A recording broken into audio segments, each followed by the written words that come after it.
Hello दोस्तों, मैं हूँ रेखा सिंह। स्वागत करती हूँ आपका आपके अपने YouTube channel KR studies hub पर। जैसा कि मैंने आपको बोला था कि हम अपने ही एक स्टूडेंट प्रेमचंद जी का जो कॉपी है आरटीआई के द्वारा मंगाया गया है, उसका रिव्यू करने के लिए मैंने आपको बोला था। ठीक है। तो प्रेमचंद जी को बहुत अच्छी रैंक मिली है। इनके बारे में पहले मैं आपको थोड़ा सा बता दूं। इनको डिस्ट्रिक्ट कमांडेंट का पोस्ट मिला है 65th बीपीएससी में। ठीक है। तो इनकी कॉपीज मंगवाई गई हैं हमारे द्वारा और इनको 56 रैंक मिला है। ओवरऑल 56 रैंक था इनका 65th बीपीएससी में। एंड नाम प्रेमचंद जी है। ये इनकी मार्कशीट आप यहाँ पे देख सकते हैं। इनको टोटल 559 मार्क्स मिले हैं। जर्नल हिंदी में 65 नंबर इनको मिला है। जीएस पेपर 1 में 167 विच is a very good score. GS paper 2 में 152, इकोनॉमिक्स में 156 मिला है। रिटन में मार्क्स 485 हैं। इंटरव्यू में 74 मिला है जो एक डिसेंट स्कोर है। तो सबसे पहले तो बहुत बहुत कंग्रेचुलेशंस प्रेमचंद्र जी को एक बार फिर से। और इनका जो कॉपी है जीएस पेपर 1 का जो कॉपी है, आज मैं उसे आपके साथ डिस्कस करूँगी, रिव्यू करूँगी, दिखाऊंगी आपको कि किस तरह से जो टॉपर्स हैं वो अपने आंसर्स को लिख सकते हैं और आपको उससे क्या क्या सीखने को मिल सकता है। आप अपने आंसर्स में क्या क्या चीज़ों को ऐड कर सकते हैं। ठीक है। तो हम देख लेते हैं। यहाँ पे ये कैटेगरी वाइज यहाँ पे कट ऑफ मार्क्स भी दिए हुए हैं। जर्नल का जो कट ऑफ था वो 532 था। ठीक है, फाइनल में और रिटन में 447 था।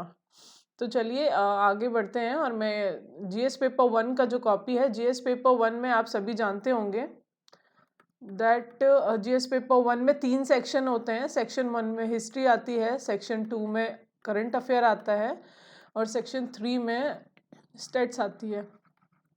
ठीक है। तो जीएस पेपर 1 की कॉपी को आज हम लोग डिस्कस करेंगे। उससे पहले मैं आपको बता देती हूँ कि मैं अनअकैडमी पर भी लाइव पढ़ा रही हूँ गाइस। तो जो भी स्टूडेंट्स अनअकैडमी पर मेरी क्लासेस को अटेंड करना चाहते हैं वो कर सकते हैं। Unacademy is India's largest learning platform and it's really a very beautiful platform. यहाँ पे लाइव क्लासेस होती हैं, एजुकेटर्स के साथ आपका लाइव इंटरेक्शन हो सकता है। बीपीएससी कैटेगरी में मैं एज ऑफ नाउ हिस्ट्री और ज्योग्राफी पढ़ा रही हूँ जो एक मेजर पोर्शन को कवर करता है। 40 से 45 क्वेश्चन प्रीलिम्स में हिस्ट्री ज्योग्राफी से आते हैं। उसके अलावा मेंस में भी क्वेश्चंस हिस्ट्री ज्योग्राफी से आते हैं। बीपीएससी आपको कुछ नहीं करना है। You just need to download the Unacademy learning app. Unacademy learning app download करना है। वहाँ पे बीपीएससी कैटेगरी अपना जो गोल है वो बीपीएससी सेट करना है वहाँ पे। और रेखा सिंह आप वहाँ पे सर्च करेंगे तो आपको जो मेरी क्लासेस हैं, live classes, free live classes, सारी क्लासेस जो हैं फ्री होती हैं। लाइव क्लासेस जो होती हैं स्पेशल, ठीक है, तो आप उन्हें वहाँ देख सकते हैं। वहाँ पे आप एनालाइज करिए, आपको अच्छा लगता है तो आप कंटिन्यू कर सकते हैं। Prelims, mains, Bihar SI, CDPO सबकी तैयारी कराई जा रही है। उसके अलावा इस बार मॉक इंटरव्यूज़ भी कराए जाएंगे 66 बीपीएससी के लिए। 66 बीपीएससी के जितने भी स्टूडेंट्स मेंस क्वालिफाई करेंगे तो उनके लिए मॉक इंटरव्यू की व्यवस्था भी अनअकैडमी फ्री में कराने जा रहा है। तो that is really a very good thing. तो आप लोग आके स्पेशल क्लासेस को एक बार ज़रूर देखिएगा। और यहाँ पे 20+ एजुकेटर्स जो हैं वो क्लासेस ले रहे हैं, डिफरेंट सब्जेक्ट्स को कवर करा रहे हैं। जनवरी में मेरा यहाँ पे एक विजय फाउंडेशन कोर्स है जो 68th बीपीएससी के स्टूडेंट्स के लिए है। तो वहाँ मैं भी कुछ सब्जेक्ट्स को कवर कर रही हूँ, हिस्ट्री के सब्जेक्ट्स हैं, तो आके आप क्लासेस देख सकते हैं। ठीक है। उसके अलावा जो भी स्टूडेंट्स सब्सक्रिप्शन लेना चाहते हैं अनअकैडमी पर वो सब्सक्रिप्शन भी ले सकते हैं। सब्सक्रिप्शन से ये होता है कि जो भी प्लस की क्लासेस होती हैं वो आपके लिए फ्री हो जाती हैं सारी की सारी। आप जो प्लस की क्लासेस हैं उन्हें अवेल कर सकते हैं। ठीक है। प्लस के जितने भी कोर्सेज होंगे बीपीएससी कैटेगरी में वो सब आप देख सकते हैं। तो जो प्लस का सब्सक्रिप्शन लेना चाहते हैं स्टूडेंट्स वो 1 साल का सब्सक्रिप्शन ले सकते हैं।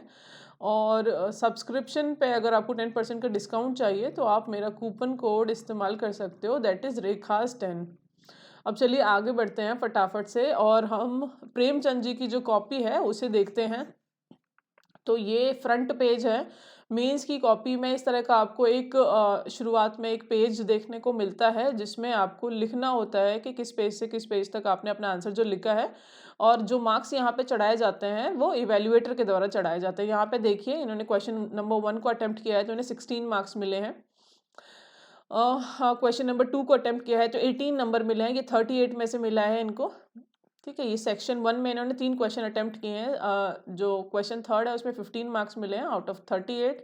उसके अलावा यहाँ पे करंट अफेयर अटेम्प्ट किया है तो 17 मार्क्स मिले हैं आउट ऑफ 38। 22 मिला है आउट ऑफ 38 और 19 मिला है आउट ऑफ 38। ये काफ़ी सही मार्क्स कहे जाएंगे। देखिए इनको 177 नंबर है, 177 मार्क्स मिला है जीएस पेपर 1 में, which is very good score, quite decent score इसे हम लोग कहेंगे। प्रेमचंद जी को काफ़ी अच्छी रैंक भी मिली है, 56 उनका रैंक है, और इन गॉट द डिस्ट्रिक्ट कमांडेंट का उन्हें पोस्ट मिला है। उसके अलावा देखिए यहाँ पे जो स्टेट्स के 2 क्वेश्चन होते हैं, एक 36 नंबर का होता है, दोनों ही 36 नंबर के होते हैं, तो उनको एक क्वेश्चन में 36 में से 36 नंबर मिला है और एक क्वेश्चन में 36 में से 34 नंबर मिला है। तो ये बहुत अच्छी चीज़ है। स्टेट्स वाले पोर्शन में अगर आप अच्छा स्कोर कर लेते हैं तो डेफिनेटली एक डिसेंट स्कोर आपको जीएस पेपर 1 में मिल जाता है, क्योंकि हिस्ट्री और करंट अफेयर ऐसा सेक्शन है जिसमें आप कितना भी अच्छा लिख लेंगे आपको बहुत ज़्यादा मार्क्स नहीं मिलेगा, 38 में से आपको 30 नंबर नहीं मिल जाएंगे। ठीक है, बट स्टेट्स वाला पोर्शन ऐसा है कि जिसमें आप अच्छे से अगर मैथ्स का पोर्शन है बना देते हैं तो आपको फुल मार्क्स मिल जाते हैं।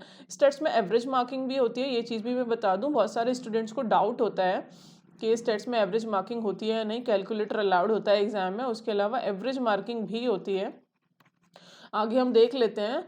तो सबसे पहले प्रेमचंद जी ने स्टेट्स का जो पोर्शन है उसे बनाया है। स्टेट्स के जो 2 क्वेश्चन करने को आते हैं वो इन्होंने बनाए हैं, और ये क्वाइट लाइक रेलेवेंट और अच्छा डिसीजन भी होता है स्टूडेंट्स का। जो जितने भी स्टूडेंट मेंस लिखते हैं और जीएस पेपर 1 में, उनको सबसे पहले स्टेट्स ही सॉल्व करना चाहिए।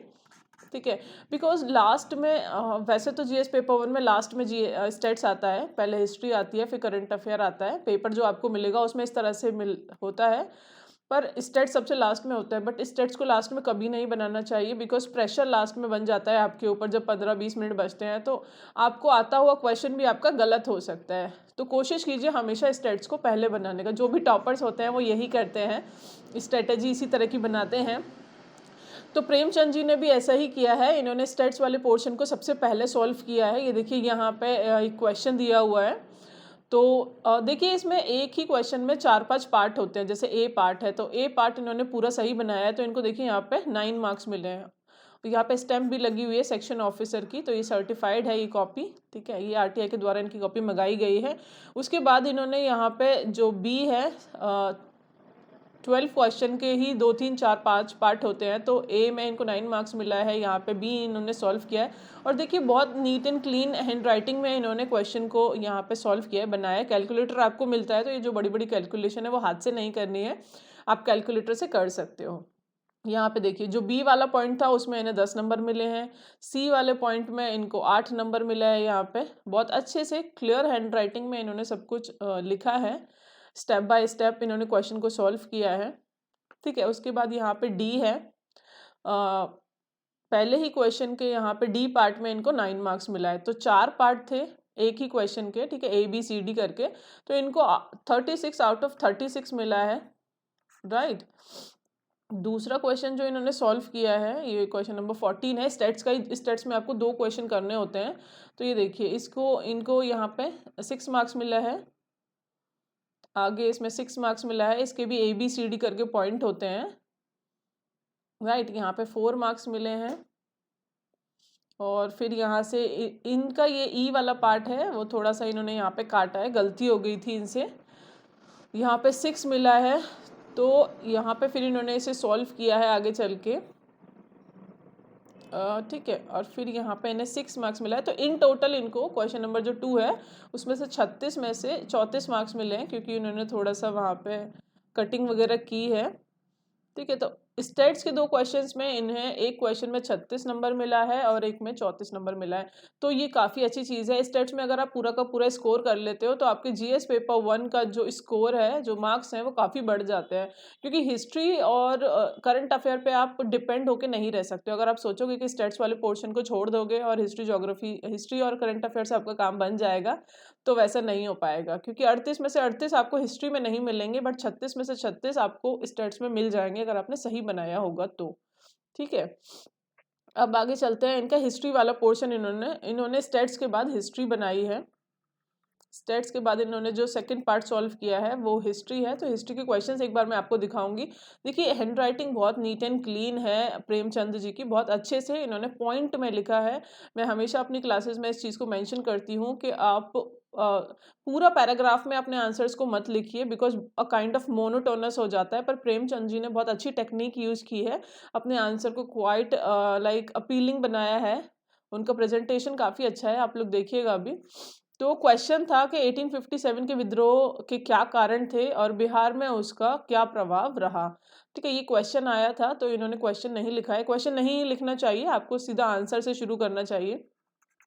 तो इन्होंने यहाँ से शुरू किया, the revolt of 1857 which formally broke out a group of sepoy from the Meerut cantonment reach Delhi on 11th of May 1857। इन्होंने बताया है 1857 का जो रिवॉल्ट है, विद्रोह है, वो कब से शुरू हुआ था, and proclaim Bahadur Shah Zafar second as the emperor of India. Beautiful यहाँ पे इन्होंने एक इंट्रोडक्शन दे दिया है 7-8 लाइन का, दैट इज अ इंट्रोडक्शन। ठीक है, फिर इन्होंने यहाँ पे कॉजेज बताए हैं, सम ऑफ द इमीडिएट कॉजेज, तत्कालीन कारण क्या थे इस रिवॉल्ट के। तो यहाँ पे religious, political, economic, social causes इन्होंने लिखे हैं 4 पॉइंट में इनको लिख के, फिर इन्होंने एक एक पॉइंट को यहाँ पे ब्रीफली डिस्क्राइब किया है, that is really very beautiful. आगे देखिए, यहाँ पे इन्होंने यहाँ पे इकोनॉमिक कॉजेज जो है, रिलीजियस कॉजेज को पहले बताया है, पॉइंट फिर से पॉइंट डाला है, यहाँ पे 1 पॉइंट है, यहाँ पे 2 पॉइंट है, सेकंड पॉइंट है ये। ठीक है, थर्ड पॉइंट है क्या क्या कारण थे, मिशनरीज एंट्री कर रहे थे भारत में, धर्म परिवर्तन की कोशिश की जा रही थी, अबॉलिशन ऑफ सती हो गया, ये सब रिलीजियस कॉजेज थे।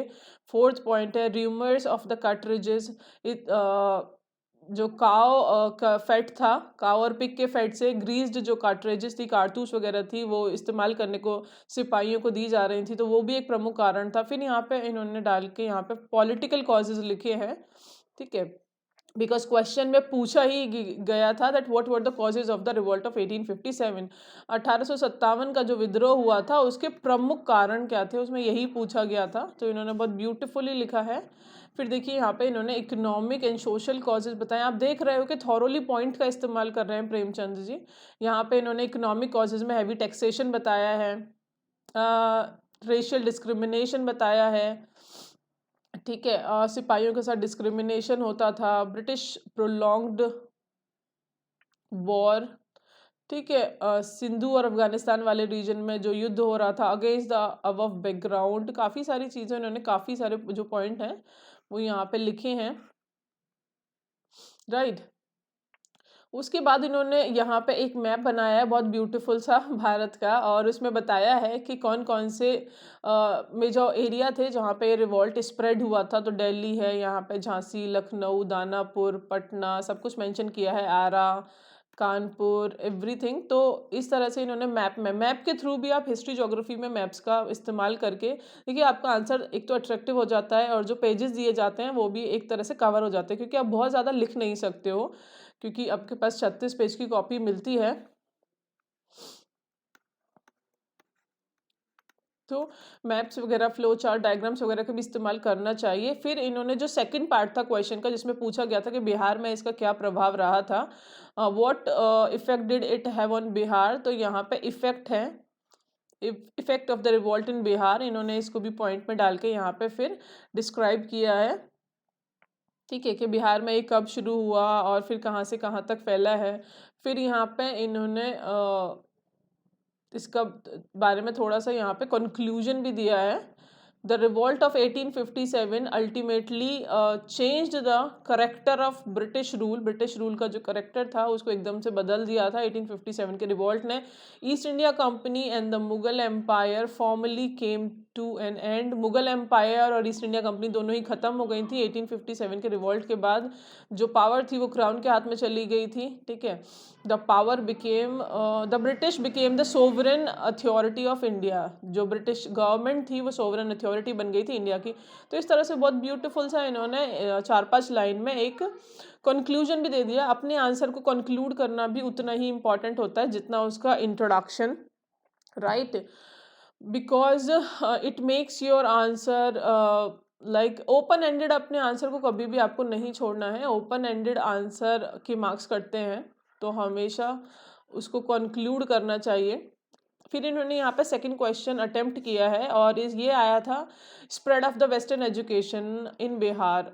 1858 से 1914 के दौरान बिहार में पाश्चात्य शिक्षा के संप्रसार का वर्णन कीजिए. क्वेश्चन पूछा गया था तो इन्होंने यहाँ पे इस क्वेश्चन को अटेम्प्ट किया है. फिर से क्वेश्चन नहीं लिखा है, क्वेश्चन लिखना भी नहीं चाहिए, सीधा इन्होंने आंसर लिखा है.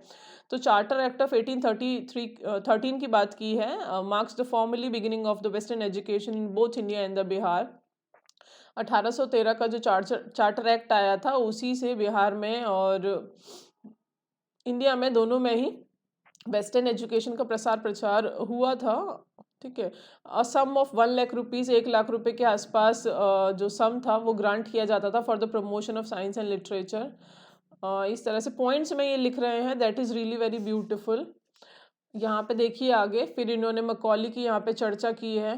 Published his minute Indian education in 1833. उसके अलावा और भी इन्होंने काफ़ी चीज़ें लिखी हैं. पटना कॉलेज के बारे में बताया है. Was established at Patna. Wood's dispatch की यहाँ पे इन्होंने चर्चा की. बताया है कि कौन कौन सी चीज़ें आई हैं जिन्होंने एजुकेशन को, वेस्टर्न एजुकेशन का प्रचार किसकी वजह से हुआ है, क्या क्या चीज़ें हैं, कौन कौन से इम्पॉर्टेंट कमीशंस आए हैं. ठीक है.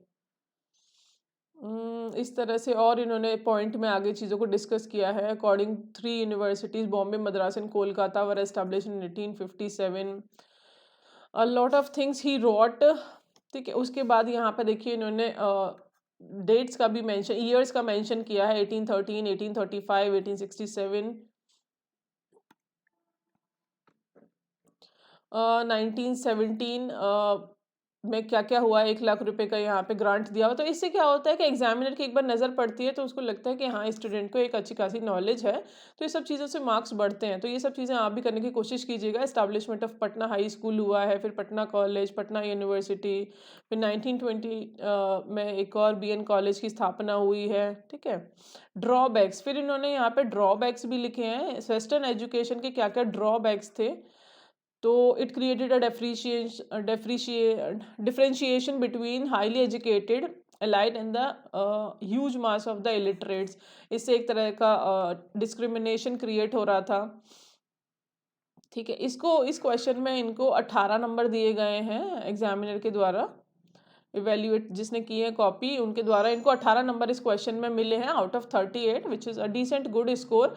देखिए अगर आप बहुत से बहुत अच्छा आंसर लिखते हो तो 22 से 25 तक आपको मैक्सिमम मिलता है.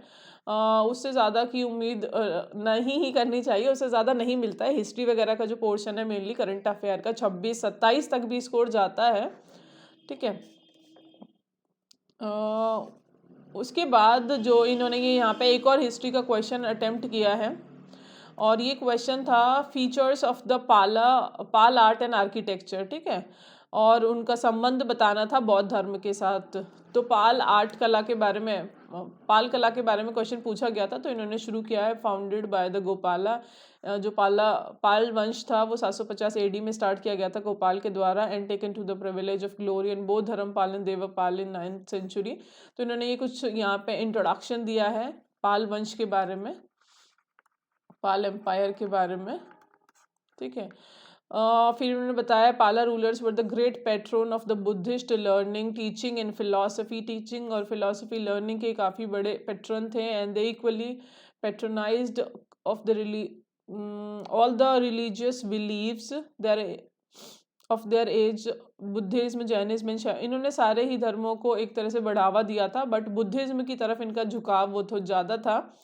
ठीक है, तो पॉइंट्स में ये लिख रहे हैं, फिर ए बी करके भी लिखते हैं। विक्रमशिला मोनेस्ट्री के बारे में लिखा है, सोमपुरा मोनेस्ट्री के बारे में लिखा है, ये सब पाला रूलर्स के द्वारा बनवाई गई थी, राइट। यहाँ पे इन्होंने लिखा है जगदला मोनेस्ट्री एट द उदांतीपुरी। ठीक है, बाकी इन्होंने और पॉइंट्स में मोनेस्ट्रीज के बारे में थोड़ा थोड़ा सा लिखा है कि वो कैसे कैसे बनाई गई थी, उनका आर्किटेक्चर कैसे किया जाता था। नालंदा महाविहार के बारे में भी इन्होंने मेंशन किया है यहाँ पे। तो इस तरह से पॉइंट्स में इसको यूनेस्को वर्ल्ड हेरिटेज साइट भी डिक्लेयर किया गया है। तो एक एक चीज़, ये सब चीज़ें जो होती हैं छोटी छोटी चीज़ें हैं, बट ये काफ़ी मैटर करती हैं एग्ज़ाम में। फैक्ट्स, फिगर, डाटा, इस तरह की जो करंट से रिलेटेड कुछ कुछ चीज़ें जब आप जोड़ देते हो ना अपने आंसर में, तो आपका आंसर थोड़ा सा और अच्छा हो जाता है। पाल आर्ट एंड बुद्धिज्म का इन्होंने यहाँ पे रिलेशनशिप बताया, संबंध बताया कि दोनों के बीच में क्या संबंध था। ठीक है, तो यहाँ पे भी इन्होंने पॉइंट और कंक्लूजन फिर इन्होंने यहाँ पे लिखा है। पाल एम्पायर एंड इट्स आर्किटेक्चर आज indeed a significant landmark in the history of Indian art and architecture. Definitely Indian art and architecture में पाल वंश के जो जितने भी रूलर्स रहे उन्होंने काफ़ी कंट्रीब्यूट किया है। They build a series of monasteries, इन्होंने काफ़ी सारे मोनेस्ट्रीज जो हैं वो बनवाई हैं अंडर देयर एम्पायर। ठीक है, और ये काफ़ी अच्छा इन्होंने कंक्लूजन, यहाँ तक ही अपने कंक्लूजन को लेके गए हैं, और इन्होंने यहाँ पे 15 मार्क्स मिले हैं इस क्वेश्चन में। ठीक है, तो ये इनका यहाँ पे कंक्लूजन है। उसके बाद यहाँ से इन्होंने करंट अफेयर को अटेम्प्ट किया है। करंट अफेयर में जो इन्होंने पहला क्वेश्चन अटेम्प्ट किया है वो ये है कि explain the socio economic and the ecological implications of the कोविड-19 lockdown in India with examples. कोविड-19 के समय में जो लॉकडाउन लगाया गया तो उसके सोशियो इकोनॉमिक, सामाजिक और आर्थिक क्या क्या लाइक उससे फ़र्क पड़ा समाज पे, वो सब पूछा गया था। यहाँ पे कोविड-19 से 2 क्वेश्चन आए थे, इन्होंने दोनों को अटेम्प्ट किया है। तो ये इन्होंने यहाँ पे कोविड-19 से ही शुरू किया, कोविड-19 एंड इन्फेक्शियस रेस्पिरेटरी डिजीज़। तो इन्होंने यहाँ पे पहले इंट्रोडक्शन दिया है, which is really very good. Introduction आपको देना है, हर क्वेश्चन का कंक्लूजन भी देना है, फिर मेन बॉडी पार्ट में आपको जो डालना है वो डालना चाहिए। तो इन्होंने कोविड-19 के बारे में यहाँ पे थोड़ा सा इंट्रोडक्शन दिया है। ठीक है, उसके बाद फिर इन्होंने यहाँ पे गवर्नमेंट ऑफ इंडिया के इनिशिएटिव्स वगैरह बताए, क्यों लॉकडाउन लगाया गया, उसकी क्या ज़रूरत थी। कोविड-19 इंड्यूस्ड लॉकडाउन क्रिएटेड फॉलोइंग, इन्होंने बताया है कि जो लॉकडाउन लगाया गया कोविड-19 की वजह से, उससे क्या क्या सोशियो इकोनॉमिक और इकोलॉजिकल इम्प्लीकेशंस हुए हैं। ठीक है, आगे देखते हैं इनका आंसर। यहाँ पे देखिए इन्होंने ग्राफ की मदद से चीज़ों को समझाया है। इकोनॉमिक इफेक्ट इन्होंने बताया है, लॉकडाउन का इकोनॉमिक इफेक्ट क्या रहा है। ठीक है, स्कूल कॉलेजेस सब बंद कर दिए गए।